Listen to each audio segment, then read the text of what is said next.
அண்ணா நே அந்த முறை பேசி வந்திருக்கு எடுத்துக்க.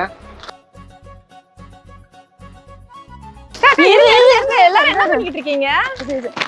பாப்பா 690 அம்பர்லா செட் ஆஃபர்ல வந்திருக்குல, அதான் எல்லாரும் எடுத்துட்டு இருக்கோம். ஓ சூப்பர்க்கா. நானே ரிஸ்டாக் வந்தா வீடியோ பண்ண நினைச்சேன். வீடியோ போட்டுருமா? போடலாம்.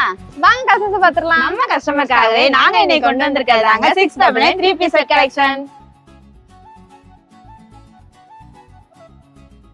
இப்ப பாத்துருக்கேன் இந்த செட் கலெக்ஷன்ல என்னென்ன சைஸ் கம்மிட்டா அவைலபிளா இருக்கு. எம்எல் இருந்து XXX வரையுமே கொடுத்துட்டு இருக்கோம்டா. ஓ சூப்பர்க்கா. சோ நீங்க கேட்ட மாதிரி இந்த அம்பர்லா செட் கலெக்ஷன்ல 3X வரைக்கும் சைஸ் அப்டேட் பண்ணிருக்காங்க. 3 செட் கலெக்ஷன் என்ன பிரைஸ்ல கொடுத்துட்டு இருக்கோம்? ஆல்ரெடி சொன்ன மாதிரி தான்டா, பட்ஜெட் ஃப்ரெண்ட்லியா 699 கொடுத்துட்டு இருக்கோம்டா. பாத்தீங்கன்னா உங்களுக்கு அம்பர்லா கட்டிங்ல 3/4 ஹேண்டோட அந்த பேண்ட் பாத்தீங்கன்னா உங்களுக்கு ஸ்ட்ரைட் கட் பேண்ட்ல ஹிப்ல பாத்தீங்கன்னா அட்ஜஸ்ட்மென்ட்க்கு எலாஸ்டிக் வித் நாட்டோட கொண்டு வந்திருக்காங்க. சென்டர் பேஜ்மே பாத்தீங்கன்னா உங்களுக்கு சீக்வென்ஸ் ஒர்க் அண்ட் த்ரெட் ஒர்க்ல செம்ம சூப்பரா ஃபினிஷ் பண்ணிருக்காங்க. இந்த 3 பீஸ் செட் கலெக்ஷன்ஸ் எல்லாமே பாத்தீங்கன்னா உங்களுக்கு பிரீமியமான குவாலிட்டில அதுவும் அஃபோர்டபிளான பிரைஸ்ல மட்டும் தாங்க நம்ம ஜம்ஜம்ல கொடுத்துருக்கோம். உங்களுக்கு பிடிச்ச வீடியோக்கு லைக் பண்ணிக்கோங்க, மறக்காம சேனலை சப்ஸ்கிரைப் பண்ணிக்கோங்க. Okay guys, by.